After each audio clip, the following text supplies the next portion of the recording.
Gvozdika тек ас үйдегі дәмдеуіш қана емес. Ол адам ағзасына емдік әрі алдын алу әсерін бере алатын табиғи құралдардың бірі.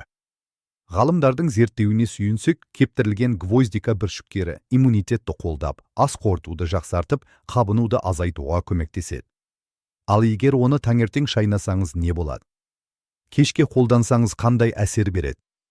Қанша мөлшерде пайдалану керек? Бұл туралы толық айтып шығамыз.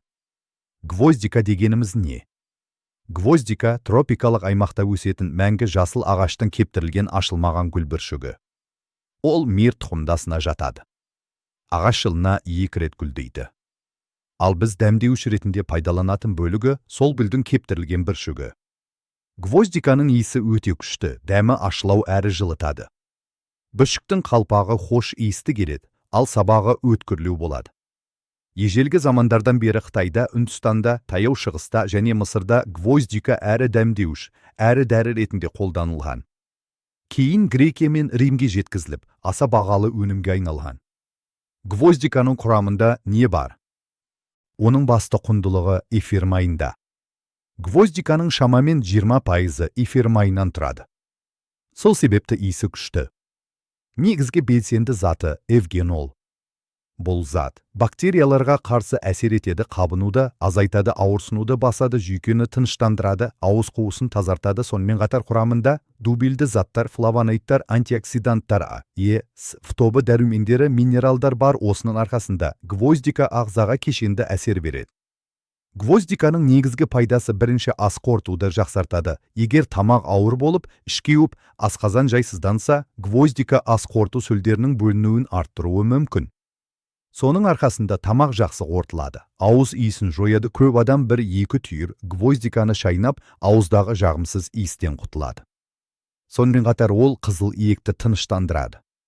Біріншіден, иммунитетті қолдайды. Құрамындағы антиоксиданттар ағзаны әлсірететін бос радикалдармен күреседі.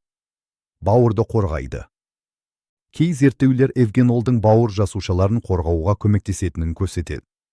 Буындарға пайдалы, қабынуға қарсы әсерінің арқасында буын ауырсынуында қолданылып жатады. Таңертең аш қарынға шайнаса не болады? Көп адам таңертең 1 түйір гвоздиканы 1-2 минут шайнап жұтады, немесе түкіріп тастайды. Мүмкін әсері ауыз қуысын тазалайды, тынысты сергітеді, ас қорытуды іске қосады, тәбетті реттеуі мүмкін, іш кебуді азайтады, бірақ асқазаны сезімтал адамдарға аш қарынға жарамауы мүмкін. Гвоздиканы қалай дұрыс қолдануға болады?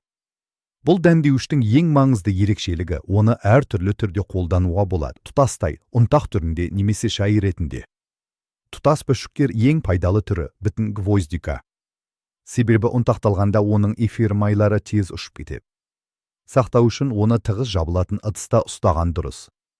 Қажет кезде ғана ұнтақтап қолданған тиімді. Бір ұнтақ түрі ұнтақталған гвоздиканы бәлішке, ет тағамдарына, сусындарға, смузиге қосуға болады. Бірақ мөлшерін асыруға болмайды, себебі дәмі өте ащы. Шайнау әдісі ең қарапайым тәсіл. 1-2 түйір гвоздиканы ауызда шайнау. Бұл асқазанды белсендіреді, ауыз микрофлорасын жақсартады, қызыл иекті нығайтады, жағымсыз иісті жояды. Қытай мен Үндістанда бұл әдіс өте кең таралған. Гвоздика шайы рецепт. Гвоздиканы ендік шай ретінде де қолданады. Дайындау жолы: 2-3 түйір гвоздиканы ұнтақтау, 1 стақан суға қосу, 2-3 минут қайнату, 10 минут тұндыру. Қалауыңызша қара немесе көк шай қосу. Бұл шай суық тиюдің алдын алады, тамақ ауруын жеңілдетеді, жөтелді азайтады, тыныс жолдарын тазартады. Ауыз және тамаққа қолдану: тамақ ауырғанда немесе ауыз қуысында қабыну болса, гвоздика тұнбасымен шаюға болады. Рецепт: 1 ас қасық гвоздика, 1 стакан қайнаған су, 10-15 минут қайнату. Жылы күйінде қолдану, күніне 2-3 рет шайса. Қызыл иек қабынуы азаяды, жаралар тез жазылады, жағымсыз иіс жойылады. Сыртқы қолдану: термен ауырсыну үшін. Гвоздика тек ішке емес, сыртқа да қолданылады. Буын және бұлшықет ауруы: гвоздика майын ауырған жерге жағады. Ол ауырсынуды және қабынуды азайтуға көмектеседі. Жәндік шағу май қышуды басып, қызаруды азайтады. Безеу мен тері проблемасы: гвоздика майы теріні құрғатады, майлықты азайтады. Безеуді азайтуы мүмкін, бірақ тек нүктелі түрде жағу керек, әйтпесе теріні күйдіріп жіберуі мүмкін. Тырнақ саңырауқұлағы табиғи түрде қарсы әсер береді, бірақ ұзақ уақыт қолдану қажет. Қарсы көрсеткіштері гвоздика пайдалы болғанымен бәріне бірдей жарай бермейді. Қолдануға болмайды. 3 жасқа дейінгі балаларға, жүкті әйелдерге, емізетін аналарға, асқазан жарасы бар адамдарға, аллергиясы барларға, қан қысымы жоғары кезде абай болу керек. Сонымен қатар асқазан ішек аурулары асқынған кезде қолданбаған дұрыс. Қорытынды: гвоздика өте күшті табиғи өнім. Ол дұрыс қолданылса, иммунитетті күшейтеді, ас қорытуды жақсартады, қабынуды азайтады, ауыз қуысының денсаулығын қорғайды. Бірақ шамадан тыс қолдану зиян келтіруі мүмкін, сондықтан мөлшерді сақтау маңызды.